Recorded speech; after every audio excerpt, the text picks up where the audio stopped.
আগের ক্লাসে চুম্বক ক্ষেত্র তৈরির কারণ কি জেনেছি, চুম্বক ক্ষেত্রের সংজ্ঞা, তারপরে চুম্বক ক্ষেত্রের একক, মাত্রা, এগুলো সব জেনেছি। এবং চুম্বক ক্ষেত্রে যদি একটা চার্জ পার্টিকেল মুভ করে তার উপর ক্রিয়াশীল বলের রাশিমালা নির্ণয় করেছি, সেই বলের ভেক্টর উপর নির্ণয় করেছি। আমরা একটু মনে করে দিই সবগুলো, যে ফার্স্টে কি বলেছিলাম, যে মুভিং চার্জ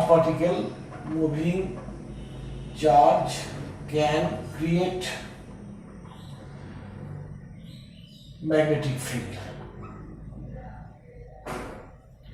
আর কি বলা হয়েছিল, সেই তাকে বি ডিনোটস ম্যাগনেটিক ফিল্ড।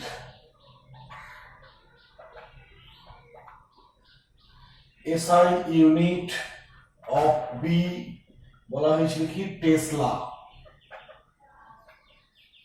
আর কি বলা হয়েছিল, ডাইমেনশন অফ বি, এটা হয়েছিল কত না, mt-2 a-1 মনে হচ্ছে, দেখে নিচ্ছে একবার। আর কি হয়েছিল, একক বললাম, মাত্রা বললাম, কারণটা বললাম, আর force on moving charge by B, সেটা কত, F সমান QV ক্রস বি,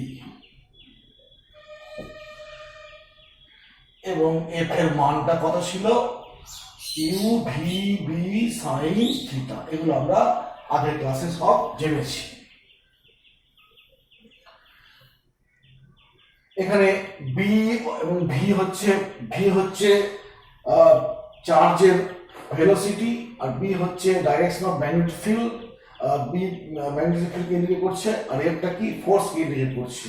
যেহেতু বি এবং ভি উভয় ভেক্টর রাশি, তাই এফটাও একটা ভেক্টর রাশি এবং এর মধ্যে ক্রস প্রোডাক্ট হয়েছে। আমাকে এই ফোর্সের ডাইরেকশন খুঁজতে হবে, কোন দিকে এই ফোর্স ক্রিয়া করে। তার জন্য আমাদের নিয়ম কি, সেটা হচ্ছে left hand rule, Fleming left hand rule. Fleming এর বামহস্ত নিয়মের সাহায্যে আমরা এই ফোর্স কোন দিকে ক্রিয়া করবে হিসাব করব। বামহস্ত নিয়ম, মানে বাম হাত আমরা গায়ে লাগাবো, বাম হাতে তিনটা আঙুল, এটা হচ্ছে বুড়ো আঙুল থাম, এটা তর্জনী বা ইন্ডেক্স ফিঙ্গার, এটা হচ্ছে মিডল ফিঙ্গার। এই তিনটা আঙুলকে আমরা পরস্পরের সমকোণে রাখবো। তিনটা আঙুলকে আমরা এর সঙ্গে সমকোণ, এর সঙ্গে এটা সমকোণ, এর সঙ্গে এটা সমকোণ, এরকম রেখেছি যে তিনটা ডিরেকশনকে ইন্ডিকেট করবে। এবং এখানে কি হবে, দুটো ডিরেকশন দেওয়া থাকবে, আর 3 নম্বরটা কি ইন্ডিকেট করবে, ওর ফলাফলটা অর্থাৎ প্রোডাক্টটা কি হবে। দুটো ডিরেকশন কোনগুলো দেওয়া থাকবে, বি আর ভি দেওয়া আছে, এফটা বার করতে হবে। অর্থাৎ দুটো আঙুল দুটো ডিরেকশন ইন্ডিকেট করবে, আর থার্ডটা কি করবে, 3 নম্বর ভেক্টরটার ডিরেকশনকে ইন্ডিকেট করবে। তো আমার এখানে এই সূত্রতে কি দেওয়া থাকবে, গিভেনটা কি, আচ্ছা 1 নম্বরে ম্যাগনেটিক ফিল্ড, আমি সংখ্যা দিচ্ছি, ম্যাগনেটিক ফিল্ড বাই কি, ম্যাগনেটিক ফিল্ড দেবো ইন্ডেক্স ফিঙ্গার, মানে হচ্ছে তর্জনী দ্বারা। ম্যাগনেটিক ফিল্ড তর্জনী দ্বারা নির্দেশ করে,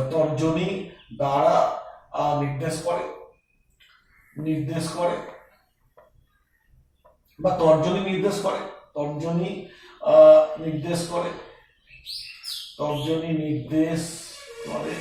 2 নম্বর হচ্ছে ভেলোসিটি, কে নির্দেশ করবে, ভেলোসিটি বাই মিডল ফিঙ্গার বা মধ্যমা নির্দেশ করে।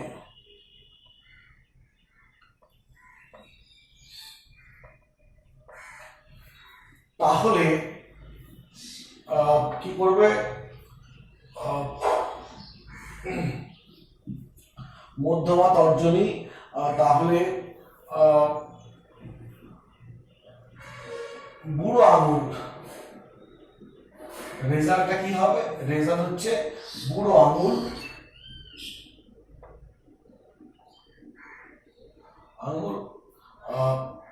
ফোর্স বা বলের অভিমুখকে নির্দেশ করবে, অভিমুখ নির্দেশ করে বা করবে, যা বলবে। এই হলো দুটো ডিরেকশন দেওয়া থাকবে, 3 নম্বরটা আমি পেয়ে যাব এই ফ্রেমিং এর বাম হস্ত নিয়মের সাহায্যে। এবার নিয়মটা বলি, বাম হাতের 3টে আঙুল পরস্পরকে সমকোণে রেখে প্রসারিত করা হয়েছে। এই অবস্থায় যদি তর্জনী চৌম্বক ক্ষেত্রের দিক নির্দেশ করে, মধ্যমা আধানের গতির অভিমুখ নির্দেশ করে, তাহলে বুড়ো আঙুল কি নির্দেশ করবে? ক্রিয়াশীল আধানের উপর ক্রিয়াশীল বলের অভিমুখ নির্দেশ করবে। এই হলো ফ্রেমিং এর বাম হস্ত নিয়ম, বইয়ে আছে, তোমরা দেখে নেবে। অর্থাৎ দুটো আঙুল কি করবে? গিভেন ডিরেকশন দেওয়া থাকবে, থার্ডটা দিয়ে আমার কি করব? থার্ডটার সাহায্যে আমরা ওই বলের অভিমুখ নির্দেশ করবো। অথবা এই দুটো দেওয়া থাকবে, এটা বার করতে পারবো। ধরো বল দেওয়া আছে আর ভেলোসিটি দেওয়া আছে, বি বার করতে পারবো।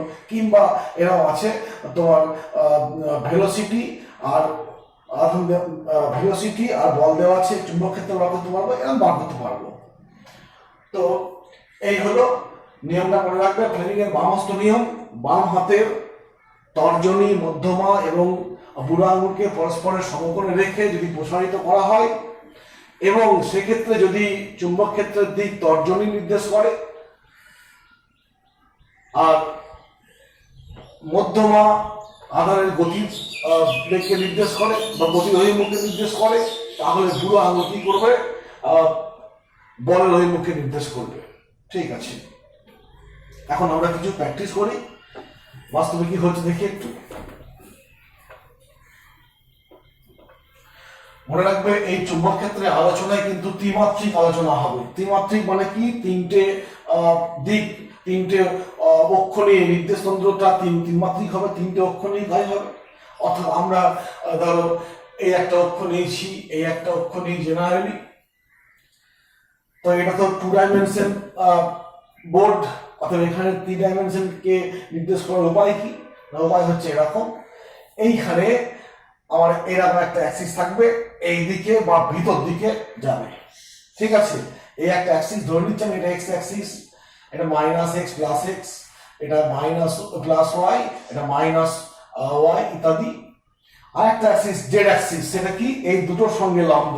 তো ধরে নিচ্ছি এরকম আছে, হয় এই বাইরে বেরিয়ে আছে, কামিং আউট বেরিয়ে আসছে, কিংবা গোয়িং অন ভিতর দিকে ঢুকে যাচ্ছে। হলো কামিং আউট বা গোয়িং অন, ঠিক এরকম ব্যাপারটা হয় যে এরকম সিম্বল দিয়ে প্রকাশ করা হয়। এই থার্ডটাকে ধরো এই প্লেনে আমি প্রকাশ করলাম, এরকম ভাবে প্রকাশ করলাম, এই একটা সার্কেলের মধ্যে ডট করে দিয়েছি। অ্যাকচুয়ালি কি জিনিসটা না, এরকম আমরা একটা অ্যারো আঁকছি। দেখো, অ্যারো আঁকা হলো, অ্যারোর এই টিপটা এটা, আর এইখানে দেখবে এরকম পালক থাকে, দুটো পালককে তীরের সঙ্গে, এখানে এটা তীরের ওই সূচনা মুখটা, টিপটা বলছি, আর এখানে দুটো পালক থাকে, ফিদা বা পালক থাকে। তো যদি টিপটা ধরো এই বোর্ড থেকে বাইরে বেরিয়ে আসছে, তখন তুমি কোনটা লক্ষ্য করবে? তোমার চোখে আসবে এই টিপটা, অর্থাৎ এই অংশটাকে আমি এরকম প্রকাশ করছি। অর্থাৎ এই ডটের লাইনটা কি ইন্ডিকেট করছে তোমাকে?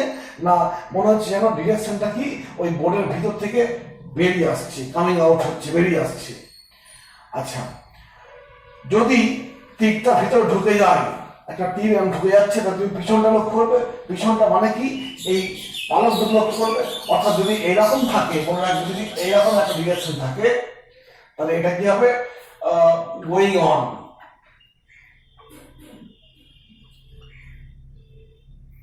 আর যদি এরকম থাকে, তাহলে বুঝবে যে কামিং আউট, বেরিয়ে আসছে। অর্থাৎ এটা হচ্ছে বহির্মুখী, বাংলায় বলবো বহির্মুখী, এটা অন্তর্মুখী। ঠিক আছে, যদি ডট ক্রস দেওয়া হয়, ক্রস দিয়ে গোল করে দেওয়া হয়, তাহলে কি বলবো? অন্তর্মুখী, বোর্ডের ভিতরে যাচ্ছে, অর্থাৎ অ্যাক্সিসটা এরকম হয়ে যাচ্ছে, এই একটা অ্যাক্সিস, এই একটা অ্যাক্সিস, আর একটা এরকম অ্যাক্সিস। আর কি হচ্ছে না, যদি এরকম থাকে তাহলে বুঝবো কি বাইরে বেরিয়ে আসছে, অর্থাৎ টিপটা বুঝতে পারছি, টিপটা এরকম ভাবে আমরা সহজে ডিনোট করতে পারবো। তো এরকম একটা উদাহরণ বলি যে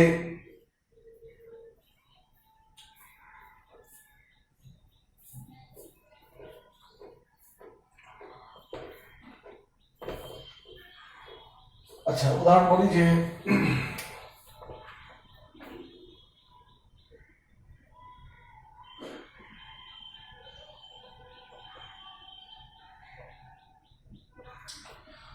ধরো বি নির্দেশ করছে বি নর্থে যাচ্ছে, north to south, north to south, আর ভেলোসিটি হচ্ছে টুয়ার্ডস ডাউনওয়ার্ড, ডাউনওয়ার্ড।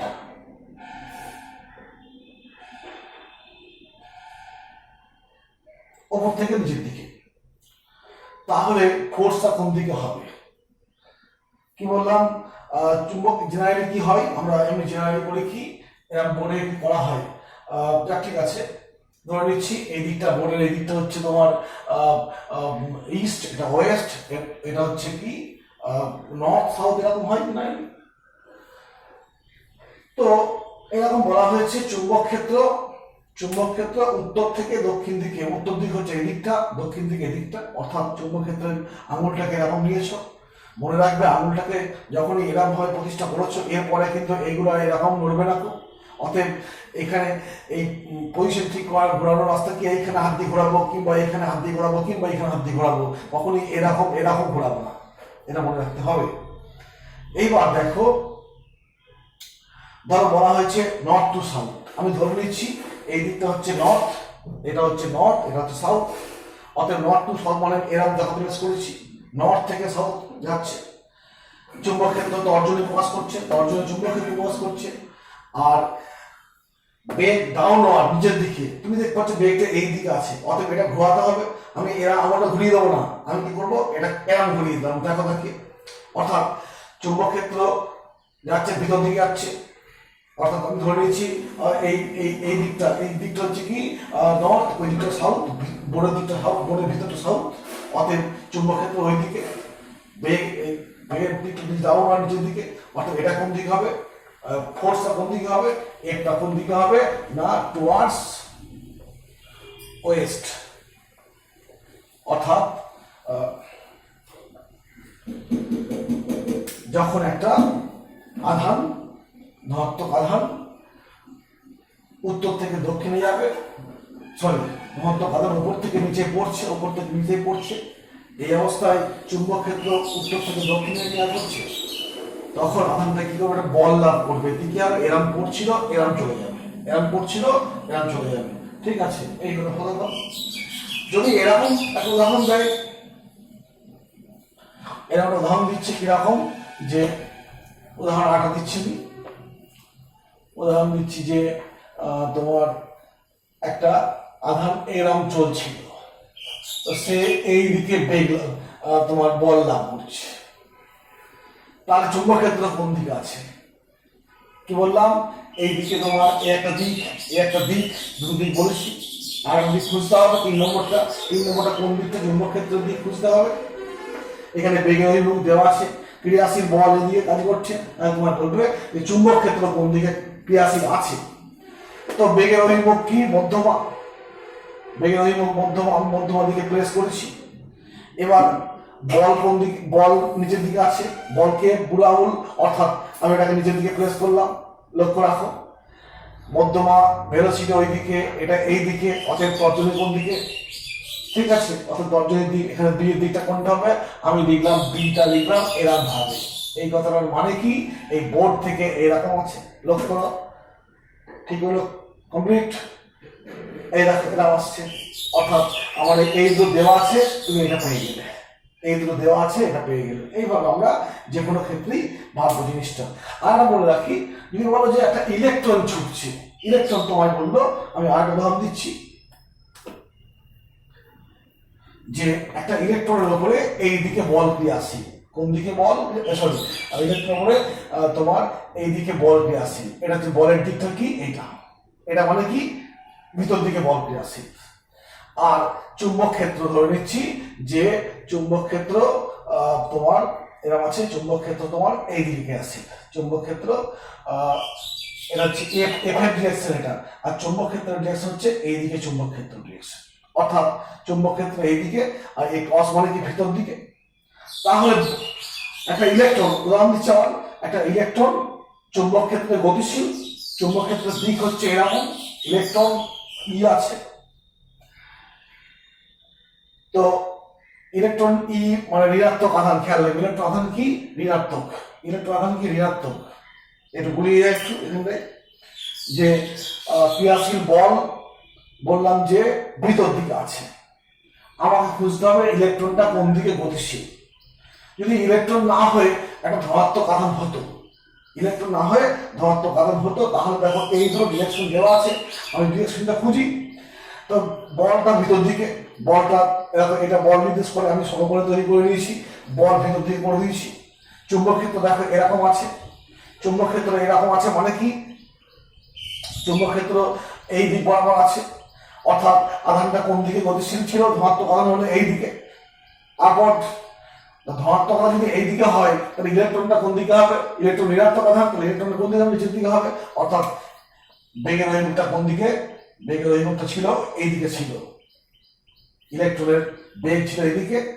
আবার বলছি যে আমাকে প্রশ্ন দেওয়া হয়েছে যে একটা ইলেকট্রন চুম্বক ক্ষেত্রে গতিশীল, চুম্বক ক্ষেত্রের দিক এই তীর চিহ্ন বরাবর, ক্রিয়াশীল বল ইলেকট্রনের উপরে বলটা হচ্ছে এই নাম মানে অন্তর্মুখী বোর্ডের ভিতর দিকে, তাহলে সেই ইলেকট্রনটা কোন দিকে গতিশীল ছিল। ফার্স্টে বলে রাখবো ইলেকট্রন হচ্ছে ঋণাত্মক কণা। আমি এতক্ষণ যে আলোচনা করেছিলাম ধনাত্মক আধান নিয়ে, অর্থাৎ ধনাত্মক আধান নিয়ে কাজ শুরু করি, যেদিকে হবে ইলেকট্রন তার উল্টো দিকে হবে। তো যদি আধানটা যদি ধনাত্মক হয়, দেখো আমি চৌম্বক ক্ষেত্রের দিকে তর্জনীকে প্রেস করেছি, বল বুড়ো আঙুল অন্তর্মুখী এরম প্রেস করলাম, অর্থাৎ আধানের গতি কোন দিকে ঊর্ধ্বমুখী, ধনাত্মক আধানের ঊর্ধ্বমুখী হবে, আমার ইলেকট্রন ঋণাত্মক, অতএব অ্যাকচুয়ালি ইলেকট্রনের গতি কোন দিকে নিম্নমুখী। এই হলো, এভাবে আমরা প্র্যাকটিস করব। হাতটাকে আমরা সবসময় খেয়াল রাখবো যে একবার যখন সমকোণে করে ফেলবো তখন কিন্তু কোনো একটা আঙুলকে পার্টিকুলার বেঁকিয়ে আমি ডিরেকশন তৈরি করবো না, সবসময় এইভাবে ঘোরাবো, অর্থাৎ এই অংশটা ঘোরাবো, ঘুরিয়ে আমি একে ফিট করবো। ঠিক আছে, এই হলো ক্রিয়াশীল বলের অভিমুখ পেলাম। এবার অন্য বিষয়ে দিকে যাচ্ছি।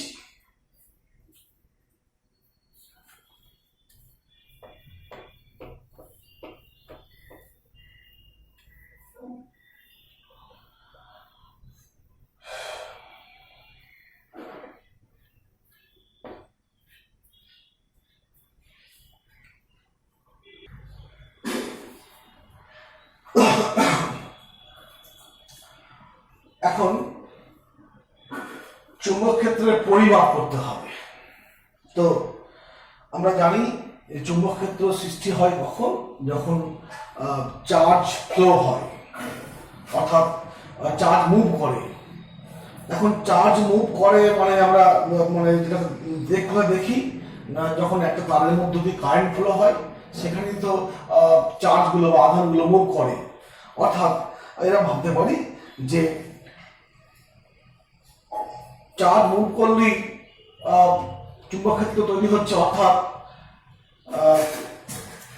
একটা কারেন্ট করে ক্যারিং কন্ডাক্টরই তোমার কি করে চুম্বক ক্ষেত্র তৈরি করে, কারণ কারেন্ট তো কন্ডাক্টরের মধ্য দিয়ে যেতে হবে, পরিবাহীর মধ্য দিয়ে যায়, অতএব কারেন্ট ক্যারিং কন্ডাক্টর কি আমরা চুম্বক ক্ষেত্রের উৎস ভাবতে পারি বা ব্যাখ্যা করেছি আগের ভিডিওতে আমরা।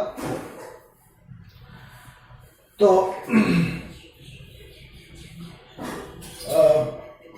এরকম হবে যে আমরা দেখব যে একটা তারের মধ্যে যদি কারেন্ট যাচ্ছে তা কতটা কারেন্ট, কতটা ম্যাগনেটিক ফিল্ড তৈরি করবে সেটা হিসাব করতে হবে। কতটা একটা তারের মধ্যে যদি কারেন্ট যাচ্ছে, সেই তারের মধ্যে যদি কতখানি কারেন্ট গেলে কতখানি তোমার চুম্বক ক্ষেত্র তৈরি হয়, সেটা তোমার আমাদের হিসাব করতে হবে, পরিমাপ করতে হবে। কারণ ফিজিক্স হচ্ছে কি, ফিজিক্স যে সায়েন্স অফ মেজারমেন্ট যা বলবো, ফিজিক্সটা কি পরিমাপ করার একটা মানে সাবজেক্ট যা বলবো। ঠিক আছে, অতএব আমরা সেই তারের মধ্য দিয়ে প্রবাহ চলার জন্য যে চুম্বক ক্ষেত্র সৃষ্টি হচ্ছে, সেই চুম্বক ক্ষেত্র পরিমাপ করতে হবে কতখানি কারেন্ট গেলে কতখানি চুম্বক ক্ষেত্র তৈরি হয়। এই নিয়ে বিজ্ঞানী বায়োস হাভার্ড সূত্র বা ফর্মুলা তৈরি করলেন যে তারের মধ্যে দিয়ে কারেন্ট গেলে তারের চারপাশে যে চুম্বক ক্ষেত্র সৃষ্টি হয়, সেই চুম্বক ক্ষেত্রের কোনো একটা বিন্দুতে চুম্বক ক্ষেত্রের প্রাবল্য বা ইন্টেন্সিটি কত তিনি হিসাব করলেন, এবং তিনি বেস করলেন সেই কুলম্বস ল। অর্থাৎ সেই তৈরিতে আমরা যে কুলম্বস ল পেয়েছি, কুলম্বস ল আমার মনে রাখবে, কুলম্বস ল কিন্তু তৈরি হয়েছিল কাকে বেস করে? গ্র্যাভিটেশনাল লকে। কুলম্বস ল গ্র্যাভিটেশনাল লকে বেস করে তৈরি হয়েছিল। মনে করে দেখো যে তোমার আমি আগের ক্লাসেও বলেছিলাম যে গ্র্যাভিটেশনাল ল তে মহাকর্ষ ক্ষেত্র তৈরি হয় কার জন্য? ভরের জন্য। কুলম্বস ল এর তড়িৎ ক্ষেত্র সৃষ্টি হলো কার জন্য?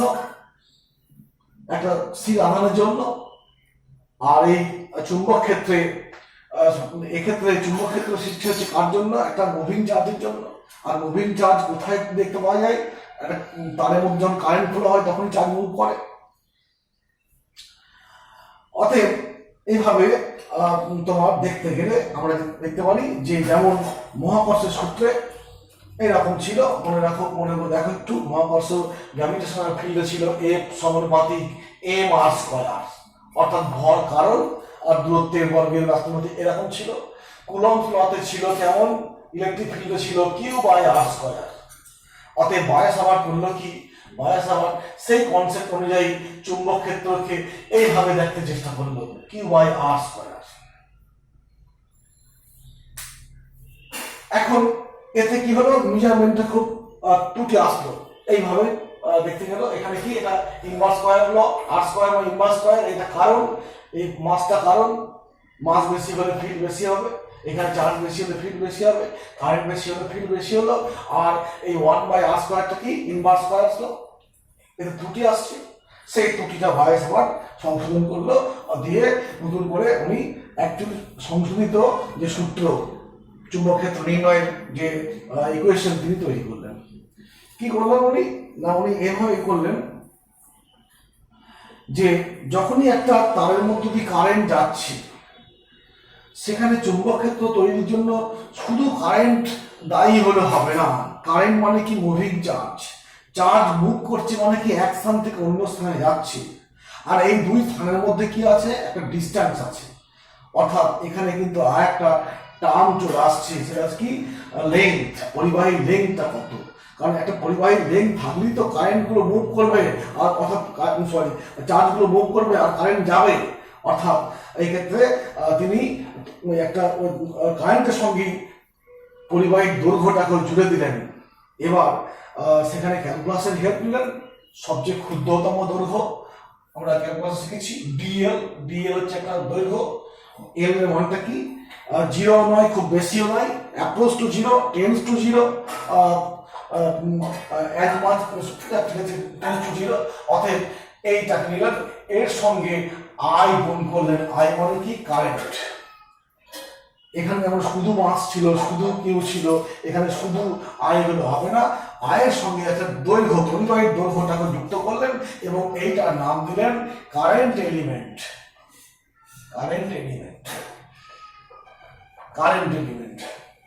মনে রাখবে, কারেন্ট এলিমেন্ট এর একটা ভেক্টর রাশি, এটা স্কেলার কিন্তু এটা ভেক্টর, অর্থাৎ এটা ভেক্টর রাশি কারেন্ট এলিমেন্ট।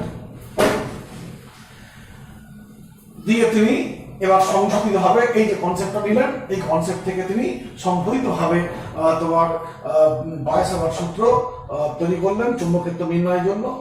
এবং তিনি দেখালেন যে এই একটা পরিবাহী যখন প্রবাহ চলে, সেই পরিবাহীর চারিদিকে চুম্বক ক্ষেত্র যে সৃষ্টি হয়, সেই চুম্বক ক্ষেত্রের কোনো একটা বিন্দুতে চুম্বক ক্ষেত্র নির্ণয় করতে হবে। ধরো এরকম একটা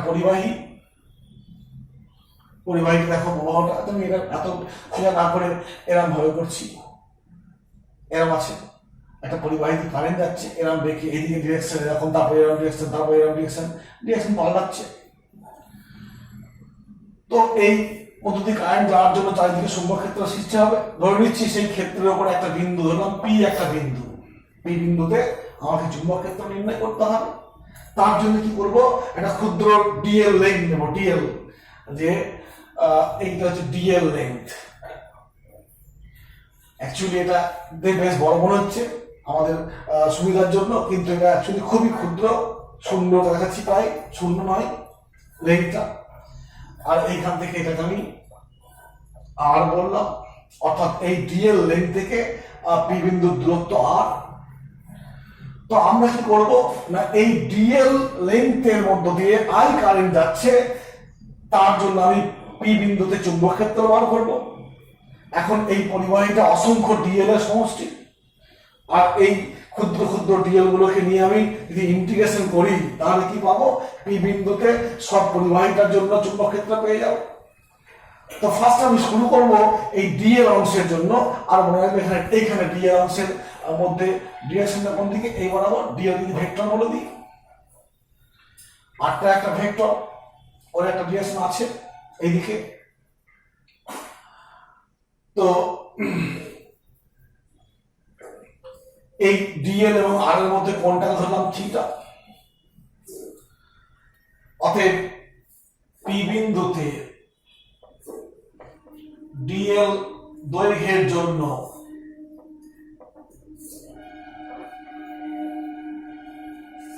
চুম্বক ক্ষেত্র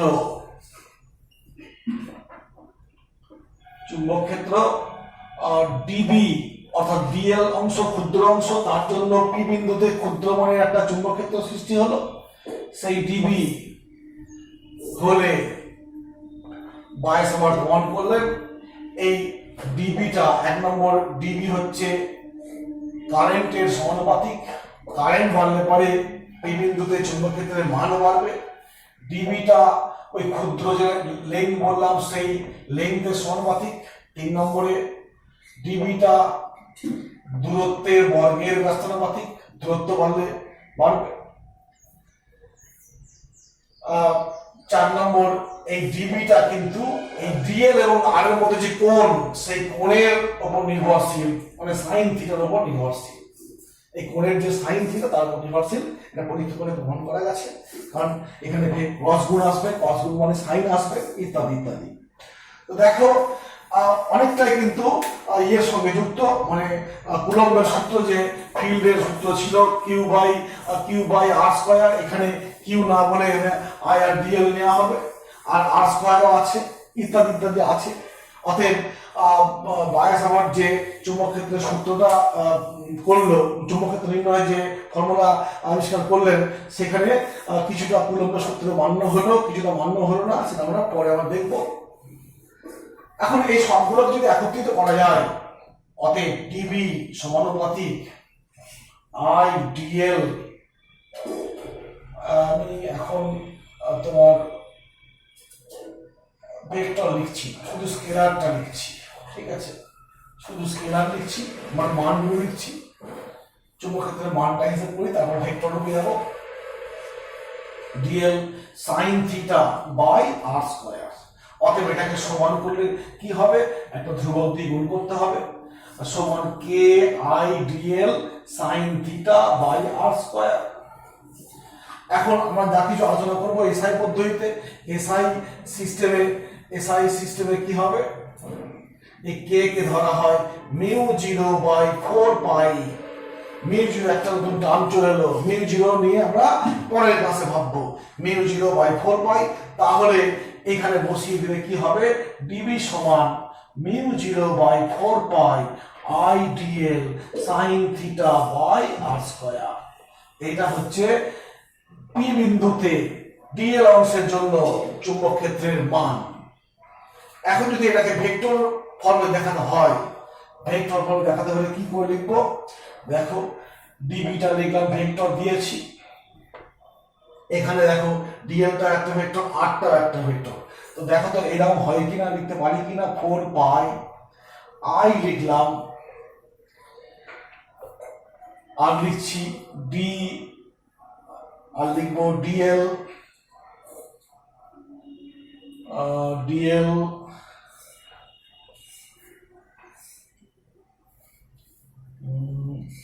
DL R sine theta DL R থাক এটা আমার DL R sine theta by R cube লিখতে পারি নিশ্চয়ই। অতএব এইখানে ডিএলটা আর আরটা কি আই আর এই আর ভেক্টরের এখানে মনে রাখবে আর ভেক্টরের ভ্যালু হচ্ছে কত আর, আর ডিএল ভেক্টরের ভ্যালু কত ডিএল, এটা মনে রাখতে হবে। অতএব ভেক্টর ফর্মে লিখতে গেলে লিখবো mu 0 4 pi I DL cross R by R cube. Dl cross r এই ভেক্টর, এইটা হচ্ছে ভেক্টর ফর্ম অফ বায়োসাভার্ট। এটা হচ্ছে কি স্কেলার ফর্ম, ভেক্টর ফর্ম আর স্কেলার ফর্ম। এখন এটা ক্ষুদ্র পরিবাহীর জন্য যদি পি বিন্দুতে, অতএব পি বিন্দুতে সমগ্র পরিবাহীর জন্য চুম্বক ক্ষেত্র যদি চাই সেক্ষেত্রে কি লিখবো বি সমান ইন্টিগ্রেশন ডিবি, মানে ইন্টিগ্রেশন মিউ 0 4 পাই ভেক্টরটা দিয়ে দেবো 4 pi I DL cross R by R cube লিখতে পারি। আবার এরকম ভাবে দেখবো অনেক বইতে আছে, কিরকম আছে না এই ভেক্টরটাকে যদি আমি একটা ইউনিট ভেক্টর দিয়ে প্রকাশ করি, অর্থাৎ বি সমান mu 0 4 pi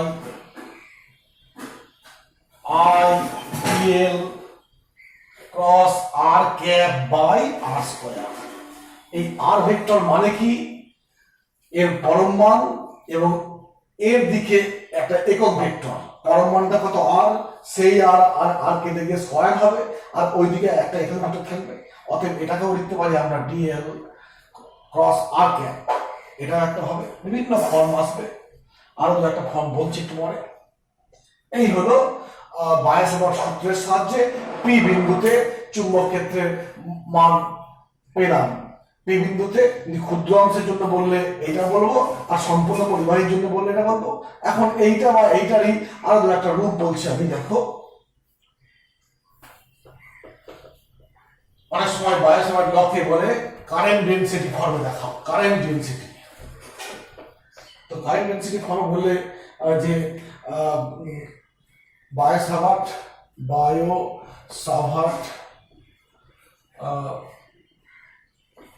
law in current density form, অর্থাৎ কারেন্ট ডেনসিটি মানে মনে আছে যে সমান আই এ, যে একটা ভেক্টর আই এ একটা ভেক্টর, এ হচ্ছে ক্ষেত্র ভেক্টর, আই কারেন্ট, যে সমান এরকম আছে। তো এই ক্ষেত্রে আমি কি করব, এই ক্ষেত্রে আমরা রাখবো যে যে এর মানটাকে আমি ঘুরিয়ে দিতে হবে একটু। যদি এইভাবে প্রকাশ করি, কারেন্ট ডেনসিটি আমি বলছি আই সমান তো যে আই সমান যে এ ভেক্টর, আই সমান জে ইন্টু এ ভেক্টর। অতএব এইভাবে ভাবতে পারি, একটু দেখো বলছি। আচ্ছা যদি ভেক্টর আমরা আমি জে সমান আই বাই এ সমান আই ডিএল লিখলাম, এ ডিএল। আচ্ছা আই ডিএল মানে কি লিখবো, ভি লিখবো, এ ইন্টু এটা ক্ষেত্রফল ইন্টু দৈর্ঘ্য মানে আয়তন হলো, এই হলো। অতএব এখান থেকে আমি পাচ্ছি এটা আই ডিএল বাই, এটাকে ডিভি বলবো কারণ এটা ডিএল তো, অর্থাৎ ডিভি, এই পেলাম। অতএব আইডিএল এর জায়গায় আমি লিখবো অতএব আইডিএল সমান জে ডিভি। অতএব আইডিএল ভেক্টর সমান যে ভেক্টর আর ডিভি। এখানে ভিটা কি, ভি হচ্ছে আয়তন, মনে রাখবে, এ ডিএল হচ্ছে ডিভি, ডিভিটা কি আয়তন। অতএব সেক্ষেত্রে আমি বায়োসাভার্টটা কি লিখবো, পি ভেক্টর সমান mu 0 by 4 pi, just IDL এর জায়গায় কি লিখবো, আইডিএল এর জায়গায় লিখবো J vector into R vector, J into R by R cube into DV. আমি এইখান থেকে লিখে নিলাম, শুধু জাস্ট আইডিয়াল জায়গায় কি করেছি, জেডিভি বসিয়েছি। অতএব এটা হচ্ছে একটা টার্ম হলো। আবার অনেক সময় বলে দেবে যে বায়াস এবার লকে তুমি আধান এবং তার আধানের পরিমাণ এবং ভেলোসিটি, তার যে ভেলোসিটি আমরা বললাম, সেই ভেলোসিটি টার্মস দেখাও বায়াস এবার সূত্র দিয়ে বলা হয়। আচ্ছা, একটু লিখে নিচ্ছি, মুছে দিচ্ছি একটু। Bias Savart law in terms of charge and velocity. Biot-Savart law in terms of charge and velocity. অতএব সেক্ষেত্রে আমি কি করবো, সেক্ষেত্রে এভাবে ভাববো আমরা যে আমরা দেখলাম আইডিয়াল এটা পেয়েছি সমান আই মানে কি, আই মানে কিউ বাই ডিটি, যদি ক্ষুদ্র সময় নেওয়া হয় ডিটি ইন্টু ডিএল সমান আই লিখলাম DL by DT. DL by DT মানে কি, ভি ভেক্টর চলে এলো। এখানে ভিটা কি, এখানে ভি হচ্ছে ভেলোসিটি। বলি ফেলো না, এর আগের ভিটায় কি ছিল, আয়তন ছিল, এখানে আয়তন ছিল, আর এখানে ভেলোসিটি। অতএব আমি আইডিয়াল জায়গায় কি পেলাম, I V vector, I V vector হবে কি না, ভুল বলছি আমি, এটা ভুল হয়ে গেছে, এটা কিউ হবে।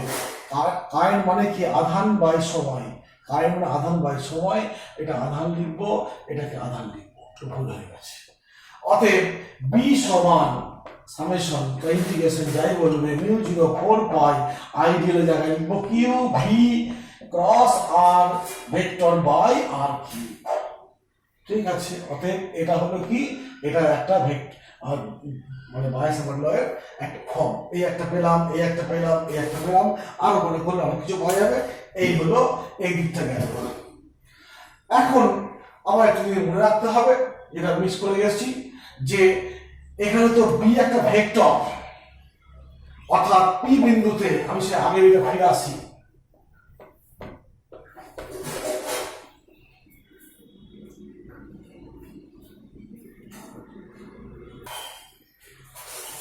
সেই আগে ছবিটা আঁকলাম, অর্থাৎ পি বিন্দুতে ডিএল অংশের জন্য এখান থেকে আই মানের কারেন্ট যাচ্ছে, পি বিন্দুতে চুম্বক ক্ষেত্র ডিবি সমান এটা, অর্থাৎ বি ডিবিটা ভেক্টর, আর এই ভেক্টরটা হচ্ছে ডিএল এবং আর এর ক্রস গুণ।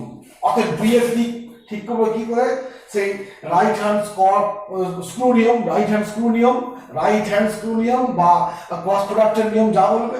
অর্থাৎ এরকম হয়, মনে করে দেখো একটু, সি ভেক্টর সমান এ ক্রস বি মানে কি, এ আর বি যে প্লেনে আছে এরকম আছে, একই প্লেনে আছে এবং সিটা হচ্ছে এই উভয়ের লম্ব। অতএব এরকম ভাবনাটা নিয়ে এসো যে এটা এ ভেক্টর, এটা বি ভেক্টর, থিটা যদি এরকম হয়, এরা একই তলে আছে। তো আমি কি করব, এ বি মানে কি, এইখান থেকে এরকম হবে, অর্থাৎ এ থেকে বি এর দিকে স্ক্রুকে ঘোরাবো। তো এইখানে আমি স্ক্রুটা বসিয়েছি, দিয়ে আমি এরাম ঘোরাচ্ছি, এরাম ঘুরলে বলো স্ক্রুটা বাইরে বেরিয়ে আসবে না ঢুকবে, এরাম ঘুরলে বাইরে বেরিয়ে আসবে, অর্থাৎ এর দিকটা হবে কি, সি এর দিকটা হবে এটা।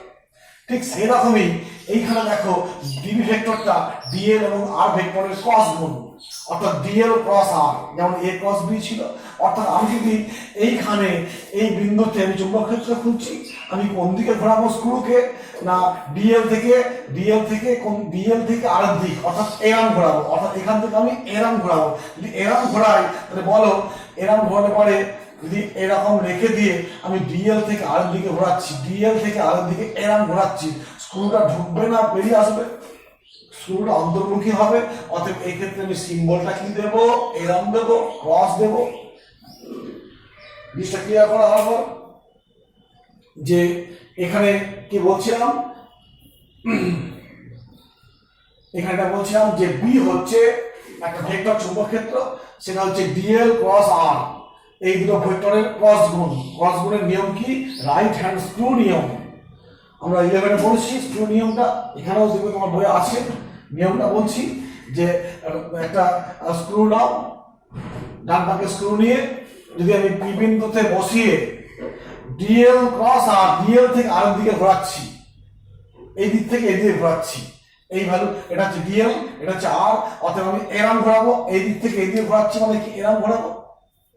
এরকম ঘোরার পরে এই বিন্দুতে একটা স্ক্রুকে আমি এরকম ঘোরাই, তাহলে কি হবে, স্ক্রুটা ভিতরে ঢুকবে না বাইরে বেরিয়ে আসবে, ভিতরে ঢুকবে, অন্তর্মুখী হবে, আর অন্তর্মুখী সিম্বল হচ্ছে। আর একটা নিয়ম আছে, সেটা হচ্ছে কি রাইট হ্যান্ড, একটা বললাম বি এর ডিরেকশন খুঁজতে গেলে কি বললাম, রাইট হ্যান্ড স্ক্রু নিয়ম, স্ক্রু রুল। একটা হলো এটাকে অর কি বলা হয়, ক্রস প্রোডাক্ট রুল, ভেক্টরের যে cross product rule, product rule.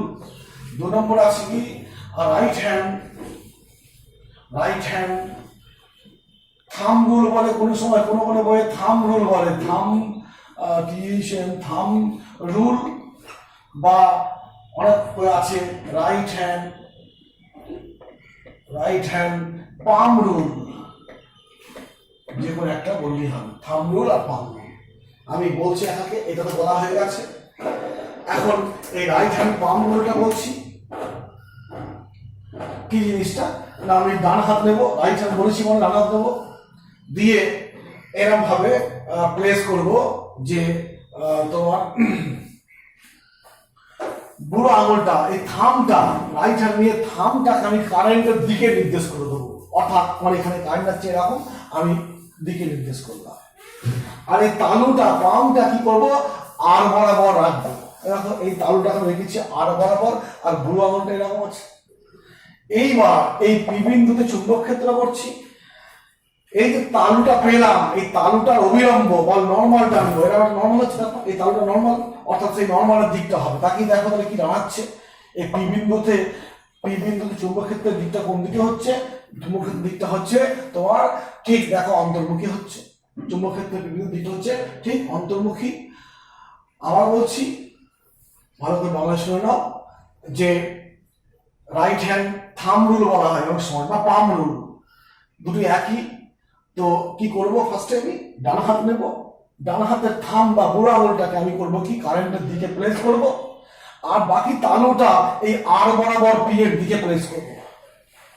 ঠিক আছে, এই অবস্থায় যদি আমি এই তালুর উপর একটা লম্ব টানি, তালুর উপর লম্ব নিশ্চয় এরকম হবে না, এটা পিঠে লম্ব হয়ে যাচ্ছে, অর্থাৎ এই লম্বটা আমরা দেখো এই রাম চলে আসছে, অর্থাৎ আগে যে নিয়ে পেয়েছি অন্তর্মুখী, এই ক্ষেত্রে সেই অন্তর্মুখী নিয়ে পাচ্ছি।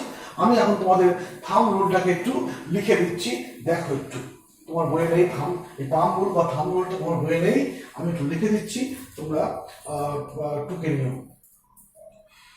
থাম রুল, রাইট হ্যান্ড থাম রুল,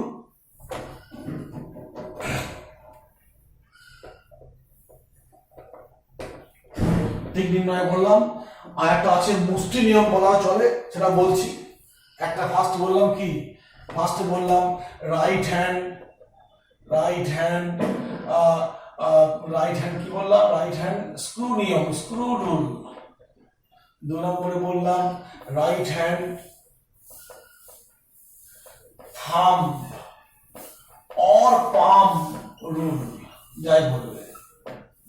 3 নম্বর আরেকটা আছে, সেটা হচ্ছে রাইট হ্যান্ড গ্রিপ রুল, যা বলবে এটা সবগুলো দেখা আছে। আচ্ছা, আগে পাম রুলটা বলি, পাম রুল বা থাম রুল, পাম অর থাম রুল,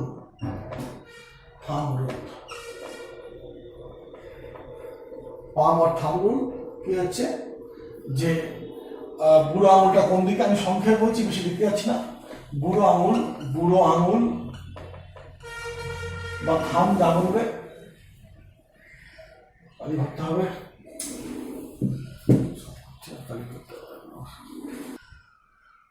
অতএব যে পাম রুল বা থাম, রাইট হ্যান্ড স্ক্রু রুল বলেছি, যে ডান পাকে স্ক্রু নিয়ে যদি আমি এই ডিএল থেকে সূত্রটা লিখছি, একবার ভুলে যাবো, mu 0.4 pi I DL cross R by R cube. অতএব আমি যদি এক ডান পাকে স্ক্রু নিয়ে ডিএল থেকে আর এর দিকে ঘোরাই, তাহলে স্ক্রু ডগাটা যেদিকে যাবে সেটা হচ্ছে বি এর দিক, এখানে ডিএল থেকে আর এর দিকে ঘোরাতে পারে, স্ক্রু অন্তর্মুখী হচ্ছে, অতএব পি বিন্দুতে চৌম্বক ক্ষেত্র অন্তর্মুখী।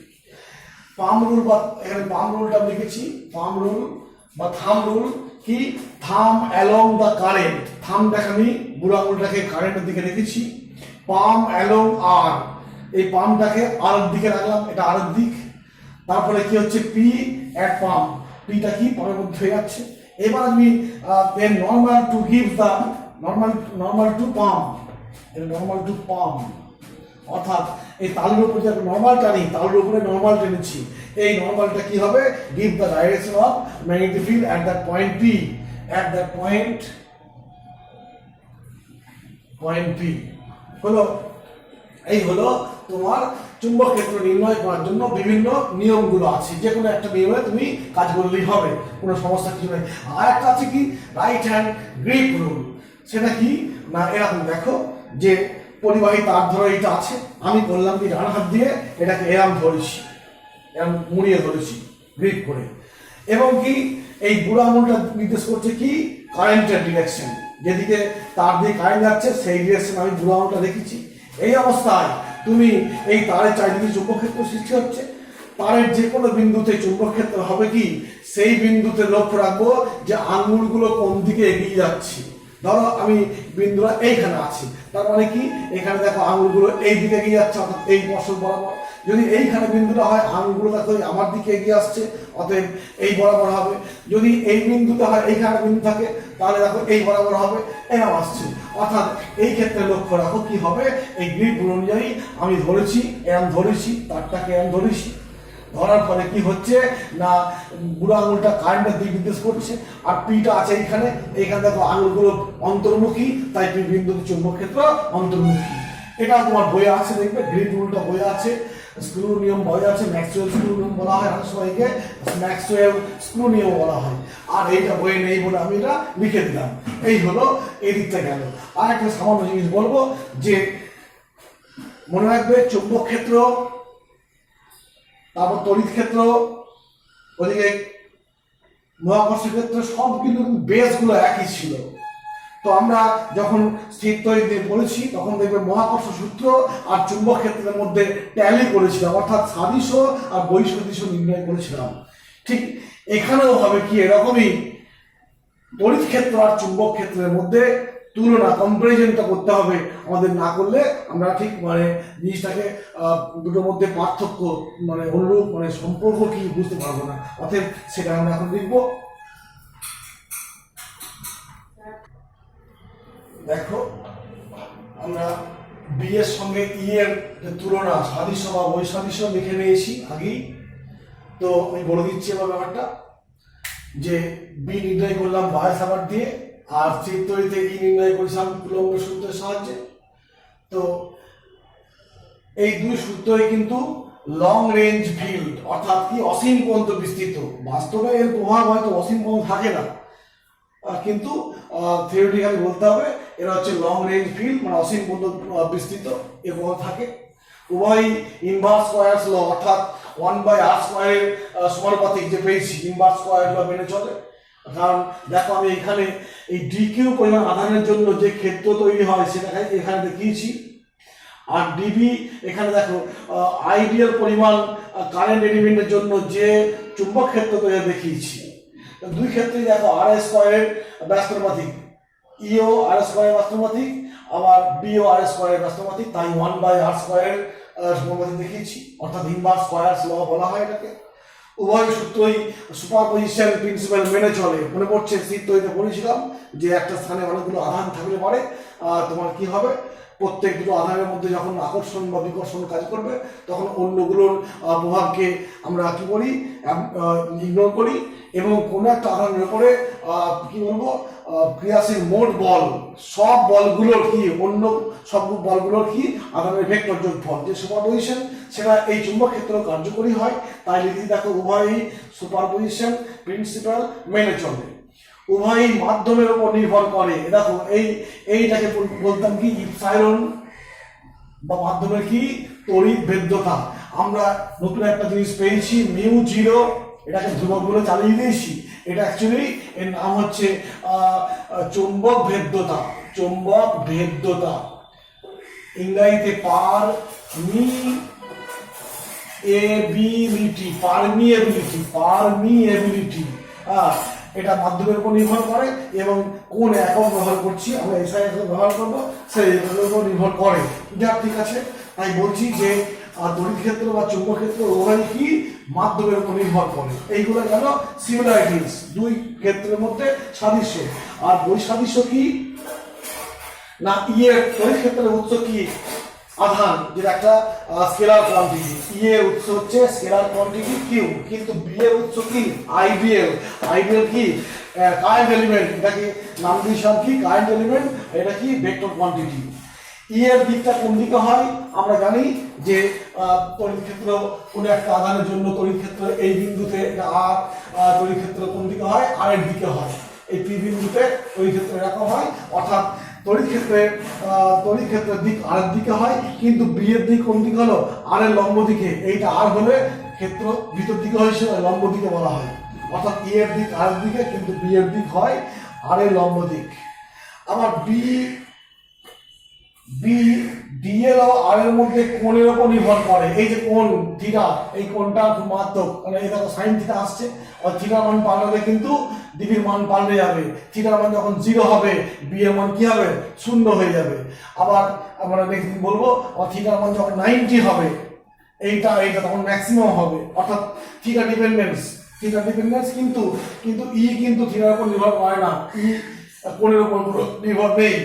আর কি উভয়ই তো মাধ্যমের উপর নির্ভর করে, কিন্তু মনে রাখতে হবে এখানে আমাকে লক্ষ্য করো যে এইটা মাধ্যমের উপর নির্ভরতা এই ইফ সাইনের উপর নির্ভর করে। এই ক্ষেত্রে মাধ্যমের উপর নির্ভরতা এই মিউ 0 বা চুম্বক ভেদ্যতা, এই মিউ 0টা শূন্য মাধ্যমে, এটা শূন্য মাধ্যমের ক্ষেত্রে শূন্য মাধ্যমে। তো এটা আছে নিচে, এটা আছে উপরে, অতএব দুটোর কিন্তু নির্ভরতা কিন্তু মাধ্যমের নির্ভরতা কিন্তু আলাদা রকমের। আমরা সেটা পরের দিন বলবো। আজকে আমরা এখানে শেষ করছি মোটামুটি। ওকে।